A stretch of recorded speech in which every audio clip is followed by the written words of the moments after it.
So what is your name, sir? My name's Ralph Hendrix, better known as Granddad, maybe, to some. Whose granddad are you?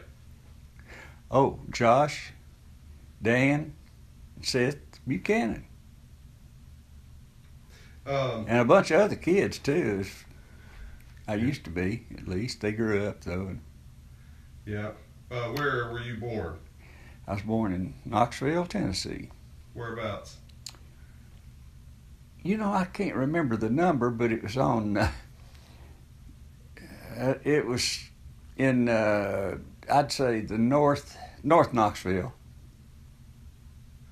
That's right. You lived over north. I was trying to think of the name of the street, but I don't remember. I was, just a kid when I was born. Yeah.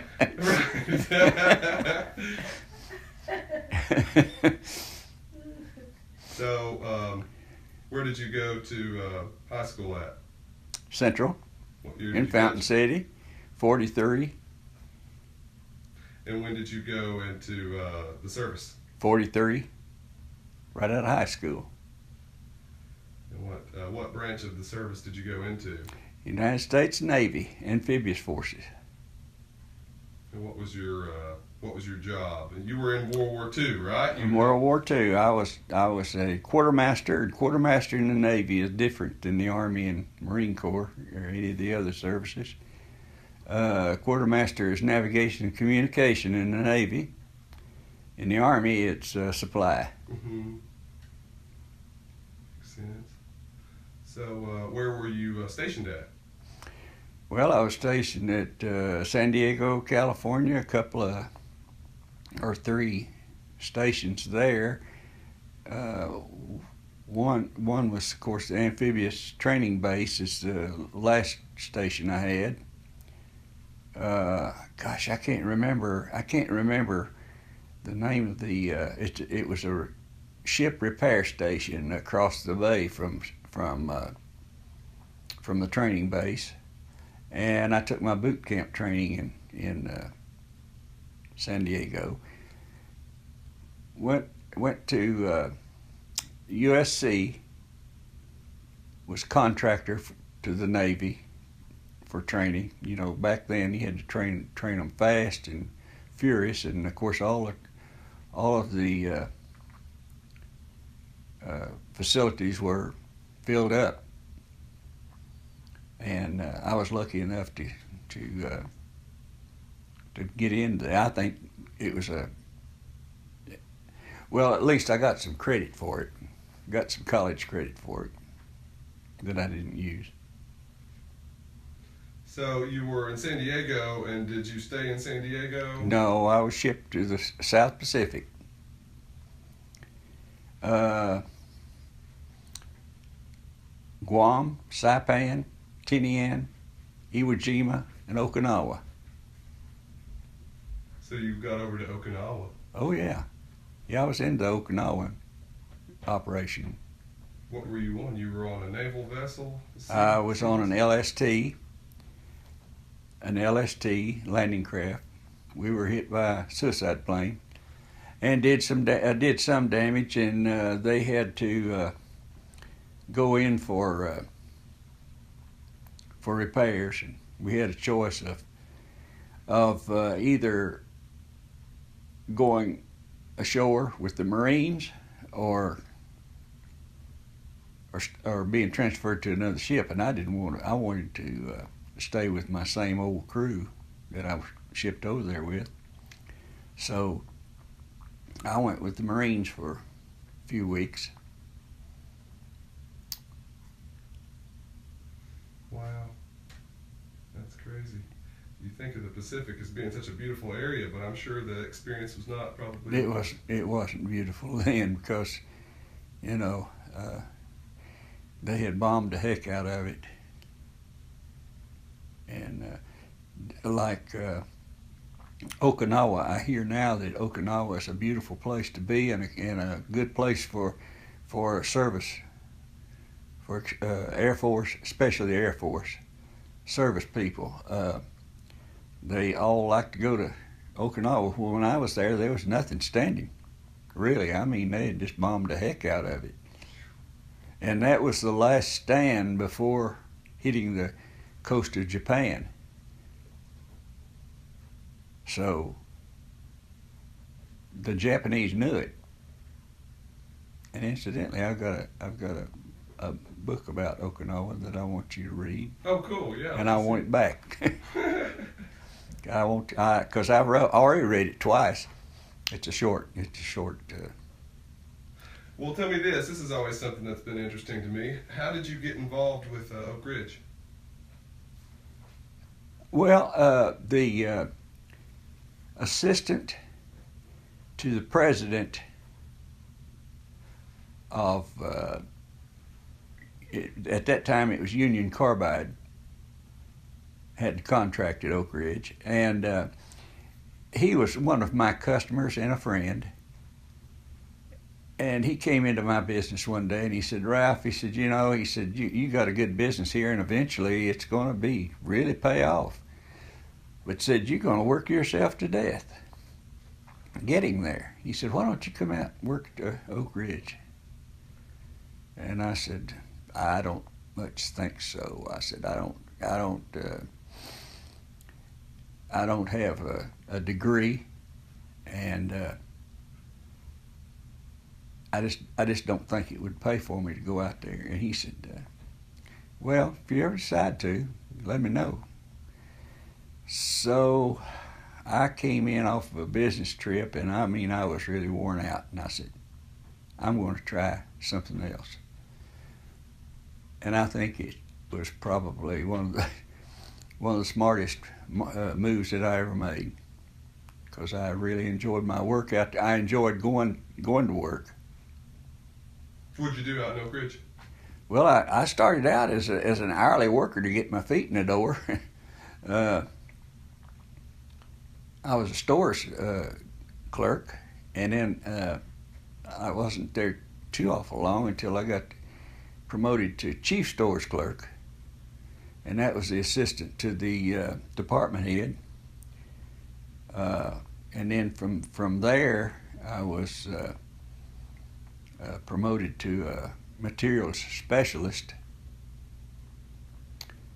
and that's the rating that I came out with. Of course, I was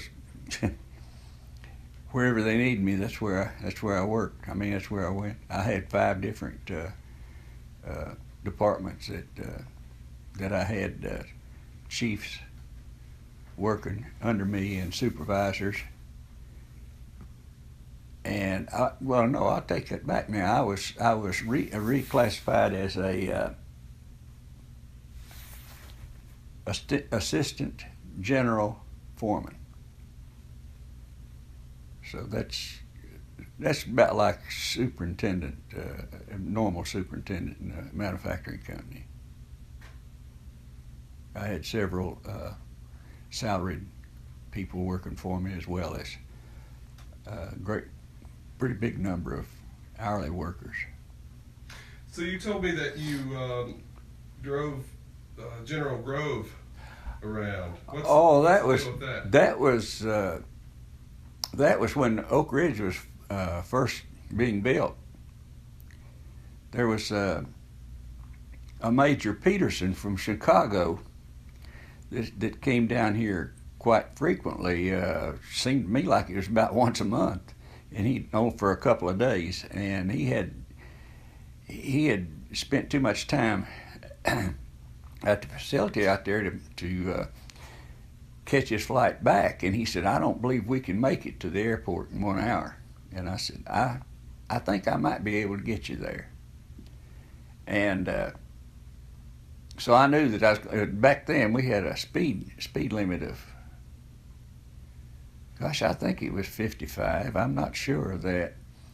But anyway, I knew all the back roads, so I took the back roads over, came out through Carnes, and then up in West Knoxville and to the airport, and we got there just as the plane was ready to close the hatch.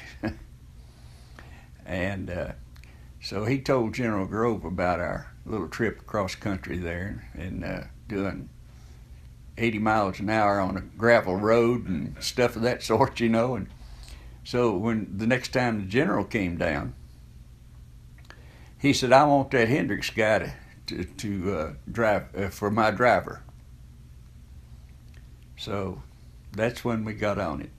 And General Grove was a gentleman that I really liked both of them, especially Peterson. Peterson was kind of fellow that, and I often wondered what he ever got into, because I know that he played an important role in developing that bomb, because he was General Grove's right hand man, it seemed like to me.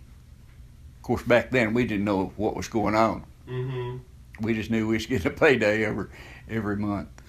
What did you think when you found out what they were producing out there, and how it served in the war effort? Well, you know, we were. I don't remember where we were, but it seemed to me like it could have been Guam or Saipan. We were loading up and getting ready for another invasion when that came off, and it was the going to be the invasion of Japan, and we knew it. Everybody knew it, where we were going. There was only one more place to go, and that was to Japan. And I was really upset. I was just a kid, you know. When I went in 18, I just turned 18 when I went in, so I was maybe I was 20 by then. That's a couple of years. I was 45. Yeah, I would have been 20 years old. And but I was still just a kid.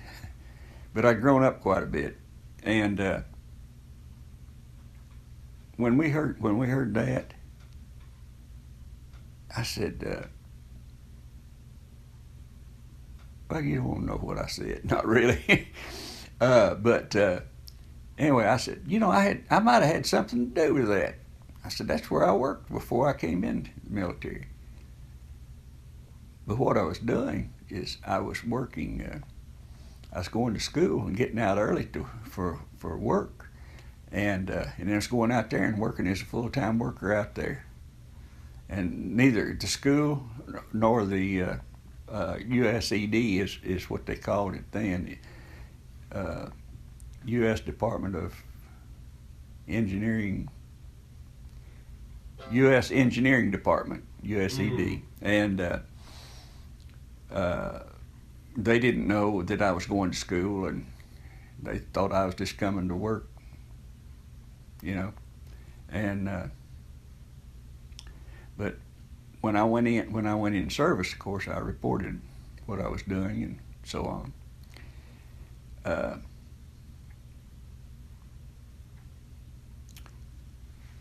It was quite interesting, to say the least.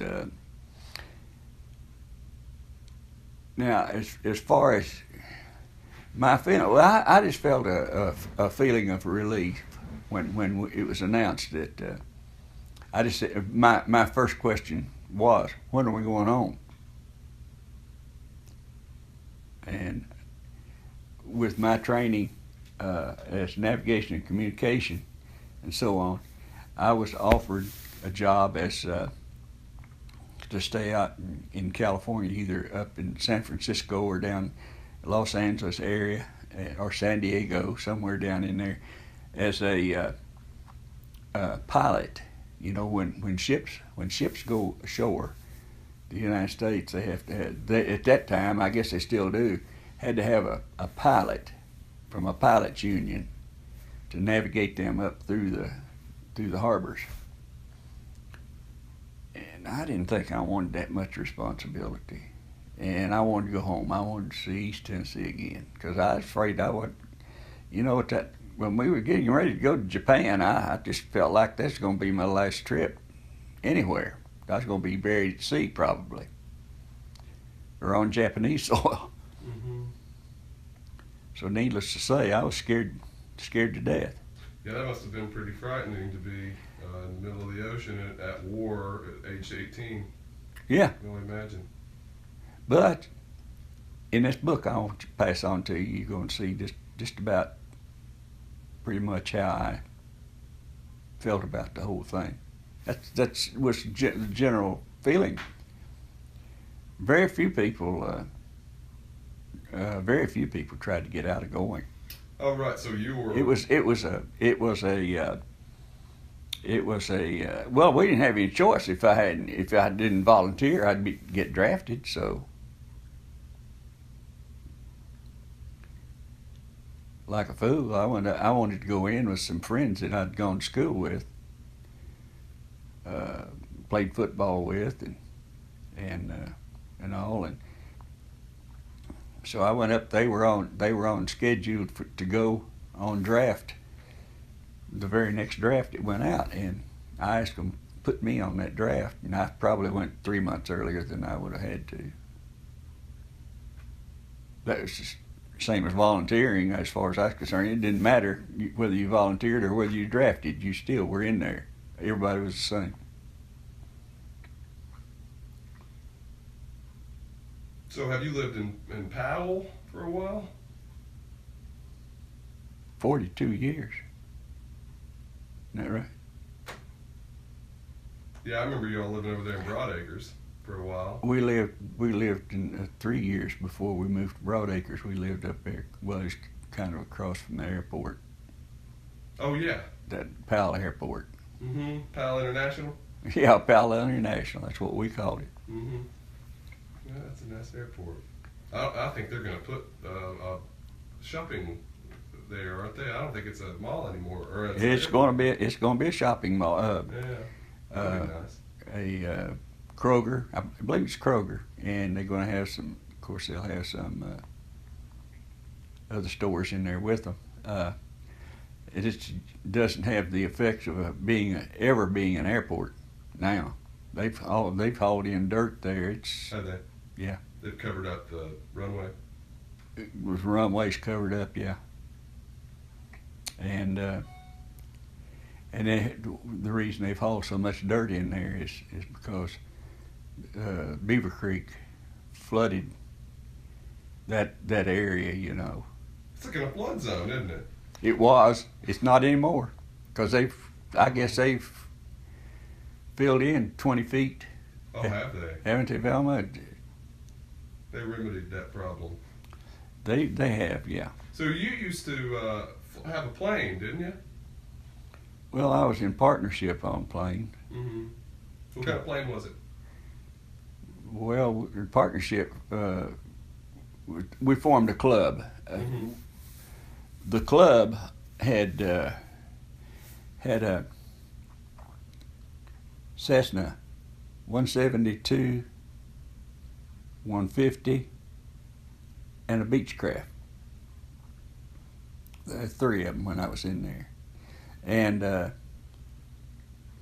one that I was in at the airport had a Cessna 182 and I believe it was 104 or something, somewhere in there, single engine.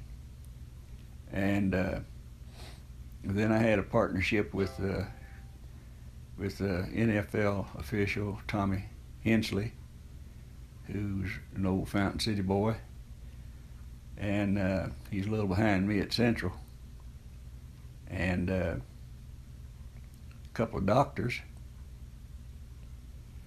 And I wanted to, but just a couple of years ago, or no, gosh, it's been a lot more than that, because we've been here 10 years. Before we moved here, I'd say, so when I was around 80 years old, a friend called me who was in this flying business and said, I understand that you located a Beechcraft Bonanza that can be bought at a reasonable amount. Would you like to go in, about 3 of us, into it? And I said, let me think about it. And I talked to Velma about it. She said, don't want you to. And she said, I said, well, you know, we could go to the beach, a couple hours, We could go to Illinois a couple of hours. We could just fly just about anywhere we want to go. Do anything we want to do if we had a plane at our disposal like that. And I said, it's a nice plane. Take friends with us if we wanted to. And she said, well, I wouldn't fly with you. She said, you may not know it, but your coordination is not what it used to be. And I think she was right. I know she was right. I said, well, if I can't have a plane, I got to have a sports car. So a few years later, I bought a sports car. And as she will ride in a sports car if she can get in. Mm-hmm. We're having a little trouble getting in and out of it now. It's so low to the ground, isn't it? It's so low to the ground. So I didn't even ask you this, Granddad. How old are you? 90 and a half. I'll be a little over 90 and a half. When's your birthday? July 2nd. And what year were you born on? 1925. My mother passed at 95 and my dad passed at 97. So if that's any indication of my longevity, I've got a few more years, but I don't know about it. When you get 90, you just take each one that you can get. Be proud to have it.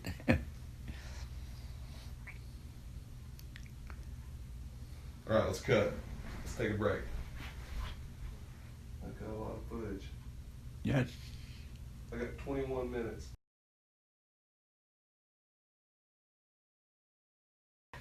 And what is your name? Velma Hendrix. Velma Grace Hendrix. And where were you born? I was born in Griggsville, Illinois, on a farm. What kind of a farm? Well, we had a little bit of everything. We had grain. We raised corn and beans and wheat and all sorts of animals, cattle and sheep and pigs, chickens, ducks. We had it all. And where was the farm at? In Pike County in Griggsville, Illinois. And that's Griggsville. Where's Griggsville close to? Griggsville, well, it's in between Jacksonville and Springfield. No, that's not right. It's between Quincy and Springfield. Oh, right. And not too far from St. Louis, Missouri. Yeah, I remember that. Yeah. So, do you still have some farmland? Yes, I do. I have. What are you growing up there now? Growing corn this year. It's a rotation crop deal where you grow corn one year and the next year you grow beans. And that's to keep the nutrients in the soil in a good relationship. Don't deplete the soil. And It's okay. I'm not charging it. I have about 117 acres left, but only 50 of it is nice and level and very tillable. Cool. So, being from Illinois, how long did you? Where did you go to high school? I went to Griggsville High School, which is a small high school, and you probably had more in your whole class than I had in my whole high school. Yeah. But I went to a one-room schoolhouse the first 7 years and then transferred to the big city school of Griggsville. So, did you go to college up there? I went to the University of Illinois at Champaign-Urbana. What did you study? I studied home economics and got a degree, BS degree in agriculture. Did you get a degree beyond your BS, your Bachelor of Science?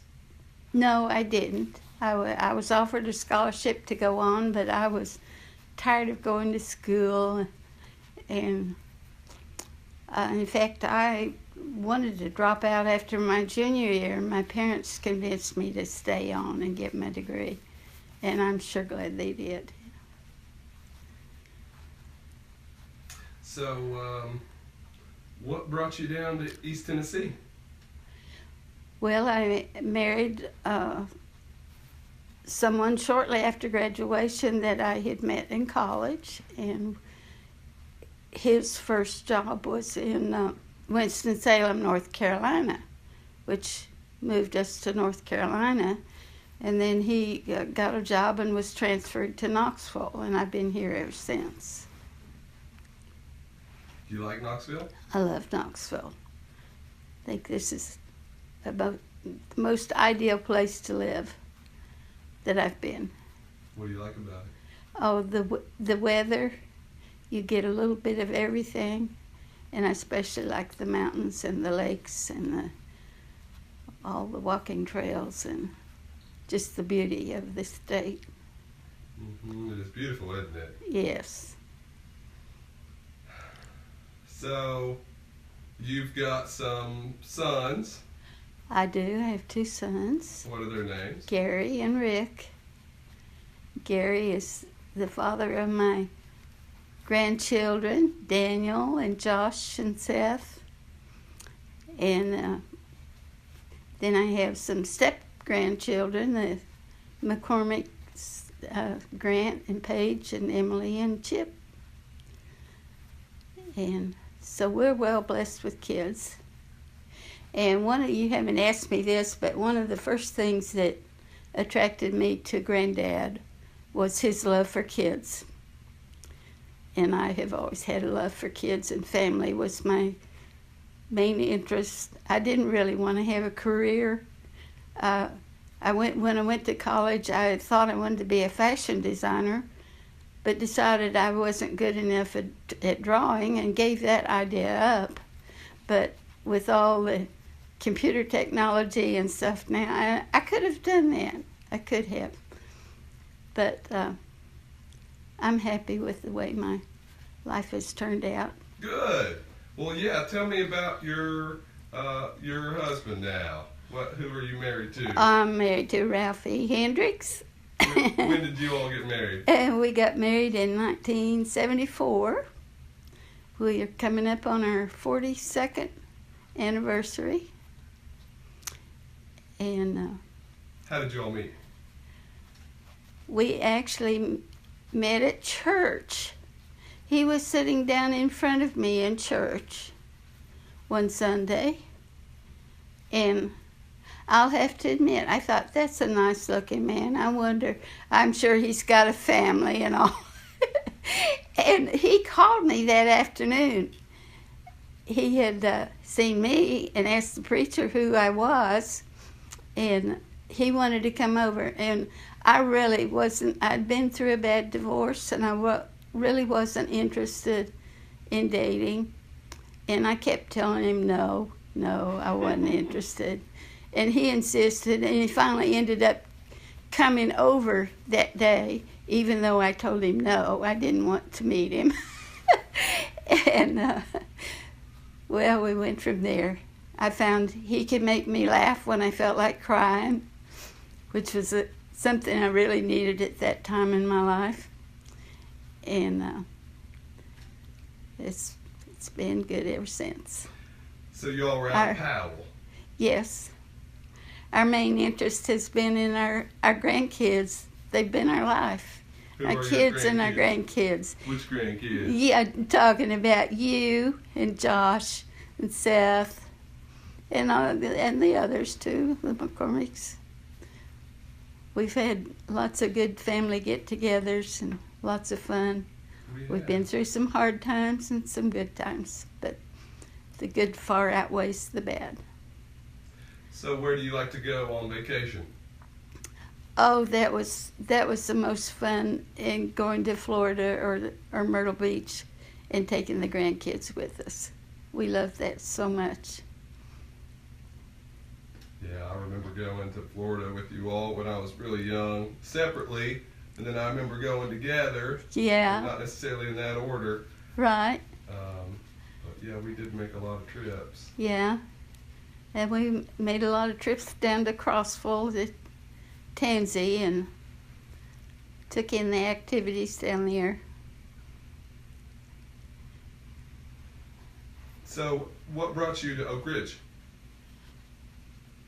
Oh, well, after my first husband left me, and he was very sick at the time, and of course, I wasn't working and didn't have any income, and he wasn't helping me. So I had to go to work to support our family, and I was just lucky enough to have a nice neighbor who worked at Oak Ridge and took my application in, and I was called in for an interview and went to work within about 2 weeks. So that was wonderful. What was your first position out there? Oh, I guess my first position, I was, I can't remember exactly what it was called, the Information Center, I think, where I did a lot of filming, putting technical papers on microfiche and that sort of thing, and just everyday secretarial work, and then I worked up to being secretary to the theory group of physicists, which was quite a challenge. Nobody else wanted that job because it was so technical. But I was a little lost at first, but I learned to love it, especially after the computer days. Yeah, at first it was really hard. I started out on a typewriter where you had to take the keys off and substitute new keys to get the braces and the brackets and all the things that go into technical writing. And that was hard and challenging. And then we went to we had a reel which punched a hole for every key you hit. And if you made a mistake, you had to go back and cover up that hole, and to figure out which hole it was a challenge at times. And then we went to computers, and all that was wonderful.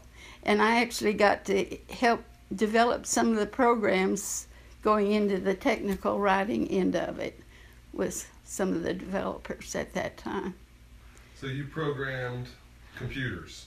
No, I didn't do the actual programming, but I told them what I needed and what, and then they worked with me to get the things I needed. Do you remember what languages they were working in? No, I'm not sure. I'm not sure at that time. I don't even know that C. I know people have used C for a long time. Fortran has been around for a long time. Yeah. COBOL has been around for a long time. But I don't know what they were working on. I'm not real sure. Assembly language? I'm not real sure. So who did you work with out there? You said the theory group. The theory group, they're the experimentalists who have their labs where they do their experiments and testing of different things. And my group did it all in their heads and their calculators and their computers. And you'd see them walking the halls and didn't speak to you. They were thinking deeply. The wheels were turning. And and they were really brilliant men and worked on a lot of things like solar energy, killer bees, moon rocks. Those are some of the things I can remember being involved in. Interesting. That's cool. And what was your favorite position out at Oak Ridge? That was my favorite. The theory group. Yeah, I loved it. Yeah, I was offered a number of times for a higher position, but I always refused because I loved where I was, and I felt comfortable and was happy there. We were like family, You get to be close to people when you work with them every day for years. Yeah, you do. Most of my good friends from work are gone now, or in nursing homes, but so I guess I'm a lucky one. I'm still around here with my 90-year-old husband. Well, you know, some of my favorite memories when we were young is you showing me things on the computer. Oh yeah, that was so much fun. I guess I kind of introduced you and Josh to computers, and yeah, we got our first computer at home, and then we took you out to where I worked and let you get on my computer out there a little bit with close supervision. So I have worked on systems out at Oak Ridge. Yeah. Okay, so I can put that on my resume now. Yeah, that was probably back in the 80s, I guess, or maybe even in the 90s. Uh-huh. So, what kind of computers do you like to have at your house? Oh my goodness. I have one that you built for me that has been fabulous. I'm not even sure what it is. It's a Well, it's a PC. Yeah, I know. Have you always been a PC person? No, we started out, well, I chose the Macintosh, which is Apple. When they gave me a choice of, when we went to computers, of what computer I wanted. The other girls, I think, didn't want the Apple because they thought it was more complicated or something. But anyway, it had more features that would do the job that I needed to do, so I got the choice. That's what I started out on, and I loved the Apple. Well, what did it do for what you did that you needed? Oh, I used a program called Tech, T, capital T, little e, sub e, and a big X, I think. Yeah, it's been a long time. And, you could do anything with that program. You could make a brace as big as your page if you needed to. You make a boxes any size you wanted. I mean, it was just amazing what you could do with it. And of course, I had to use a lot of symbols, technical symbols. Yeah, sounds like it. So, what else did you like about Apple computers? The ease of learning, I thought, was amazing. And there's so many different things you can do with them. Of course, at work, I didn't get to listen to music and do all the fun things, but when I got mine at home, I really went crazy with things I could create and do at home. That's something else I always remember, still remember, is you working on crafts. Oh, yeah. Do you use your computer? I use it a lot, yeah. And my favorite program is Photoshop Elements, which you all gave me for Christmas one year. And my latest new toy you gave me for Christmas this year is my Surface computer. Oh, it's fabulous, too. It's kind of really got me back into doing things on the computer. I'd kind of slowed down a little bit. So you are doing some photo editing and making some graphic design. I love to do that, yeah. So have you got to use the tablet on the Surface? The little pen, the stylus? Oh, yeah, yeah. I do that a lot. I haven't got it all figured out yet, but it's been fun.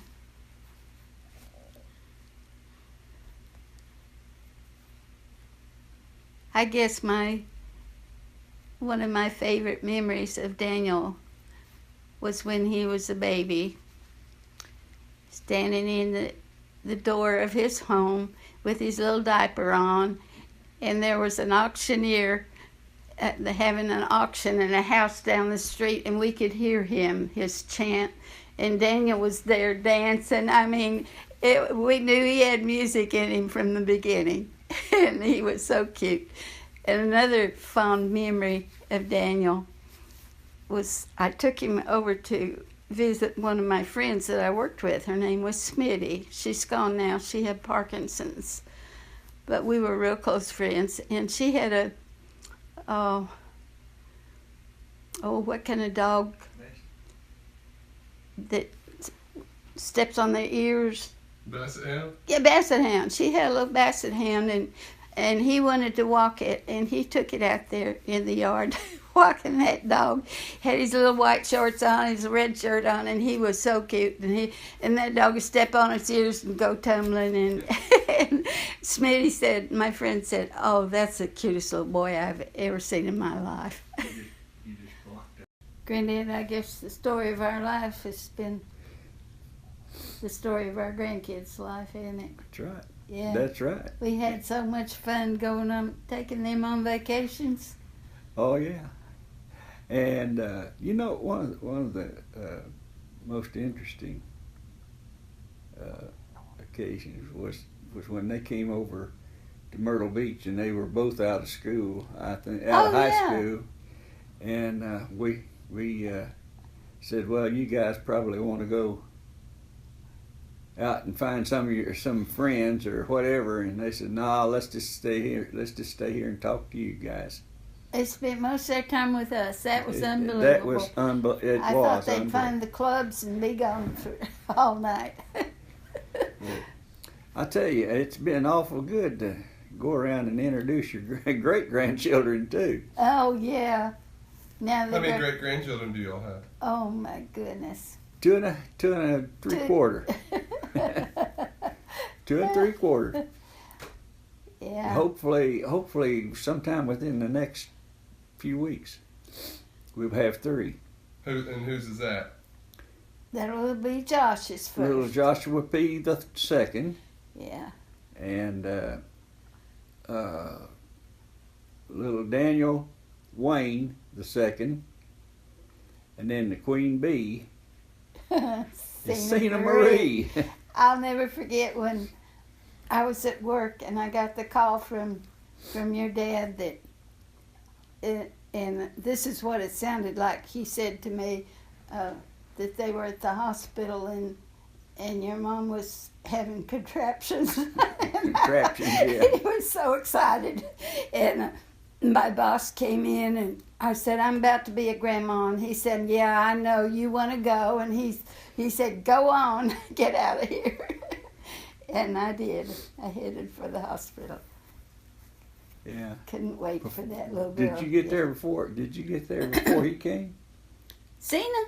No, Yeah. no. I'm talking about Cena.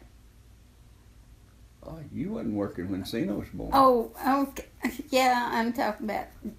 Yeah, I got there before he was born, and I remember Junior's. Who was it? One of his daughters. His let's see.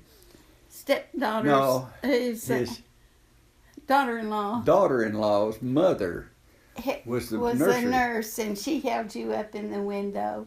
You were the ugliest thing that I ever saw. Oh, he was so cute. He was almost as ugly as Terry. His little shirt was hanging off his shoulder. I said, he looks like a little orphan.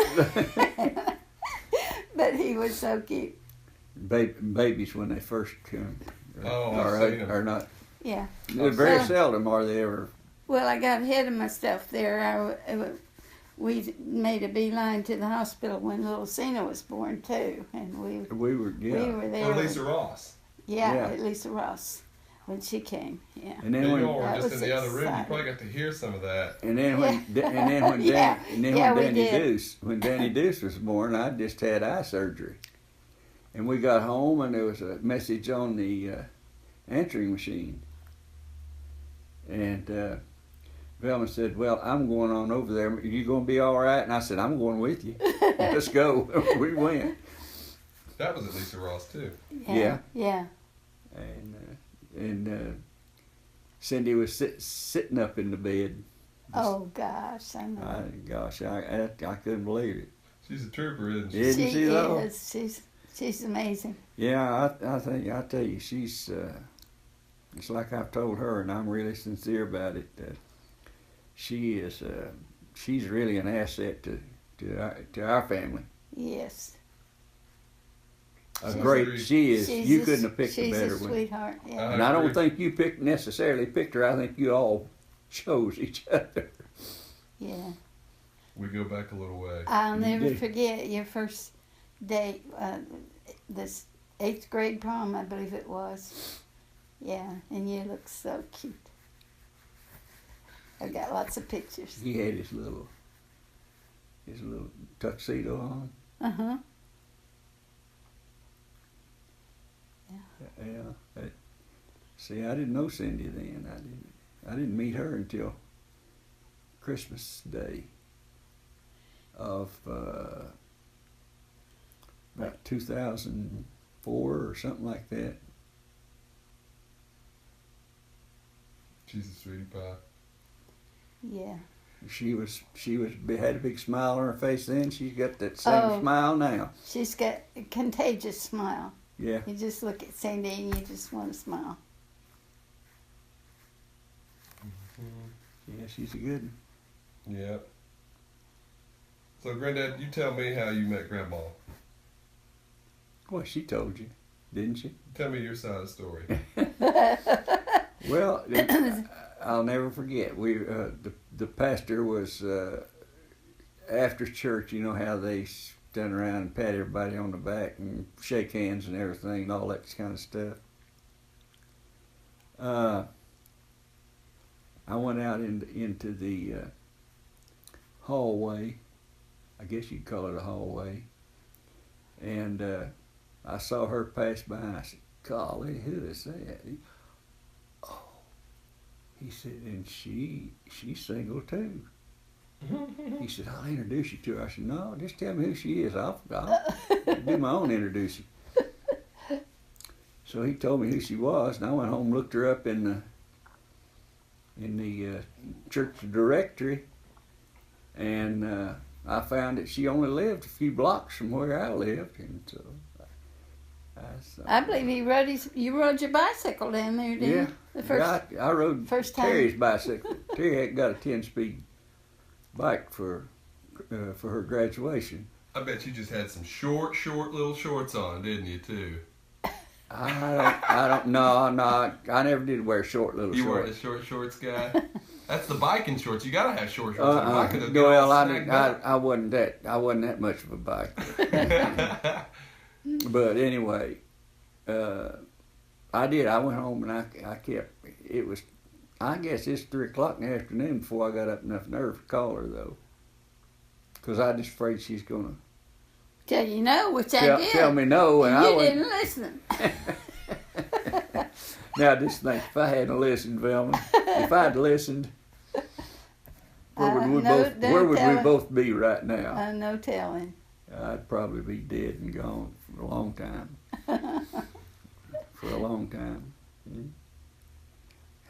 So what do you think about the newest madam brought into the house, the newest wife of one of your grandchildren, Miss Rachel? Oh yeah, she's special too. She's good. She's fine.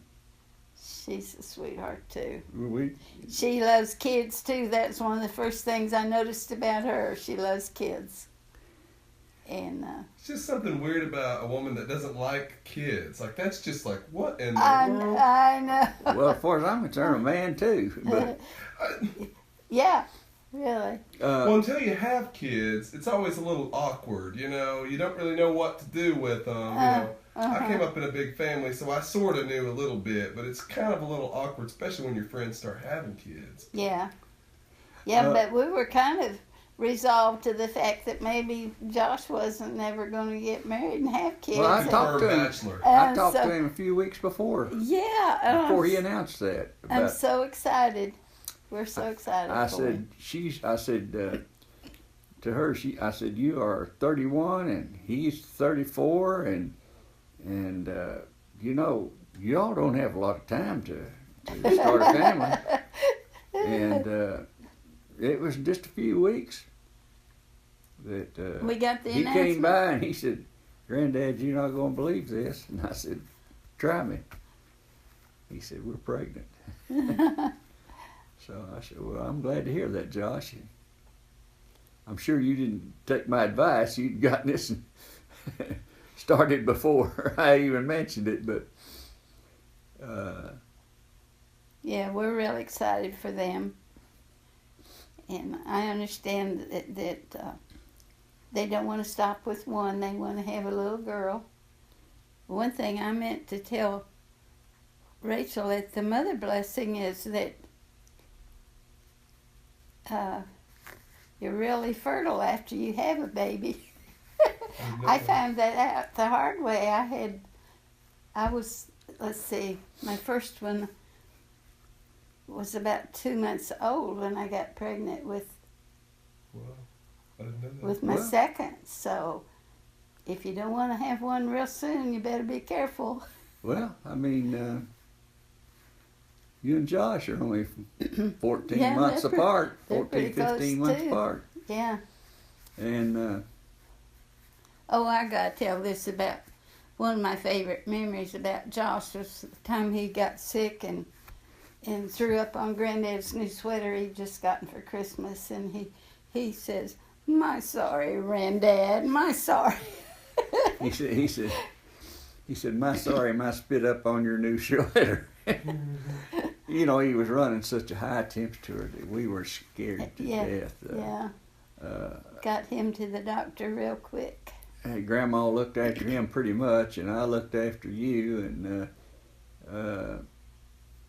it was on a weekend, and his daddy had to work, and so we went over and looked after you kids, and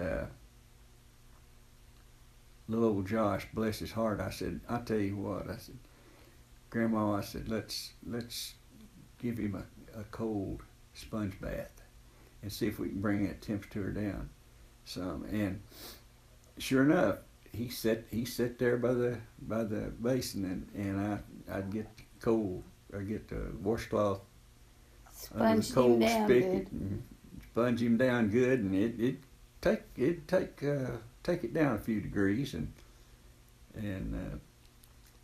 then too he couldn't keep anything down, so we gave him Sprite and crackers.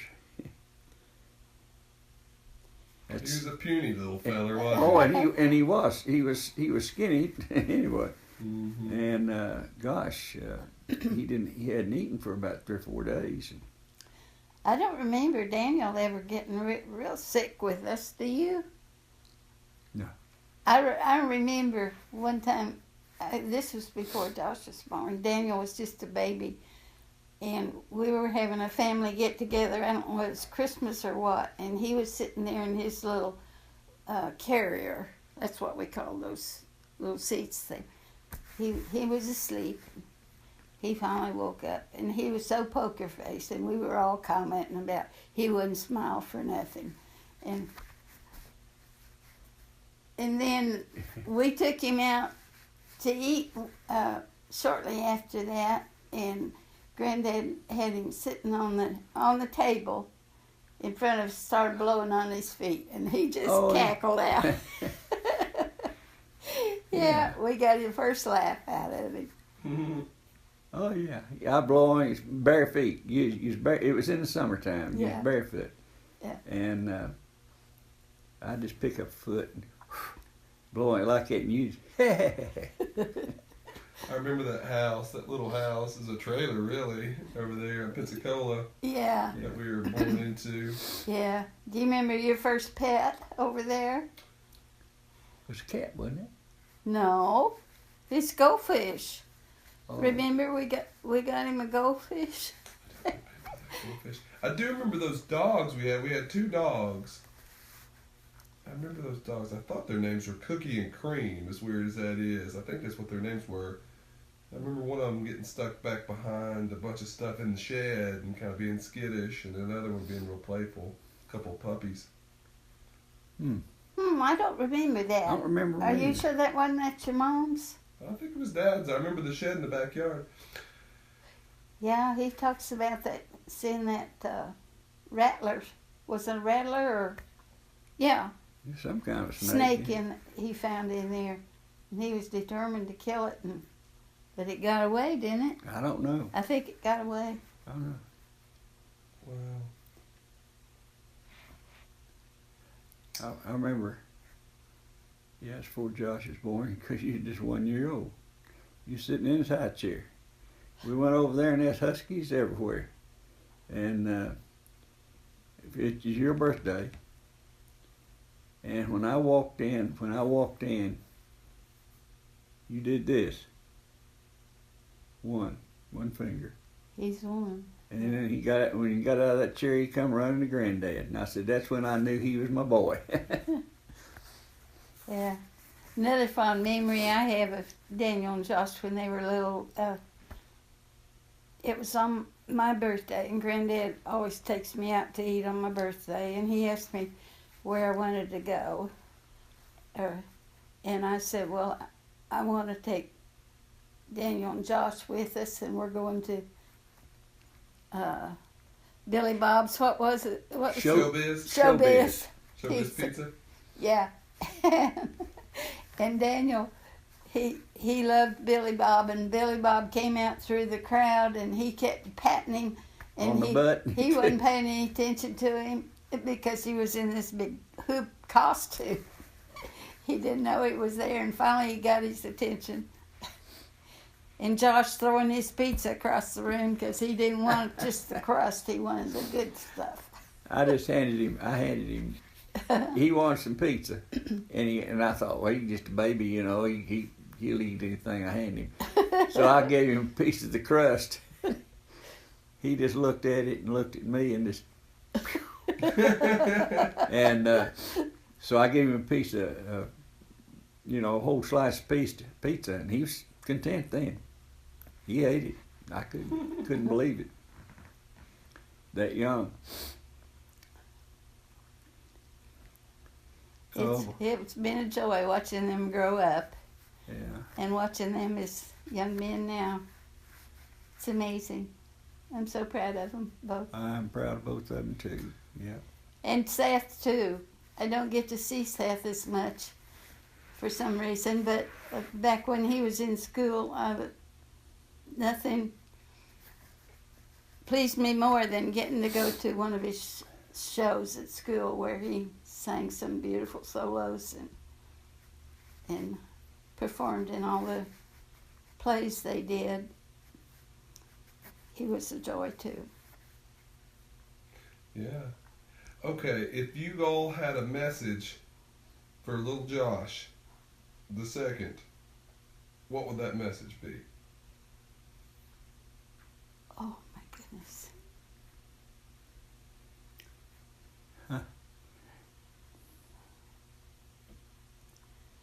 Knowing what you know about the world, the universe, life, everything, what could you tell little Josh? You don't have to answer immediately. You can think about it for a second if you want to. A second. Oh. I can edit all of this down. I can cut it down. That's a big question. Oh. Well, put your faith in God first, and in your mom and dad. Listen to them.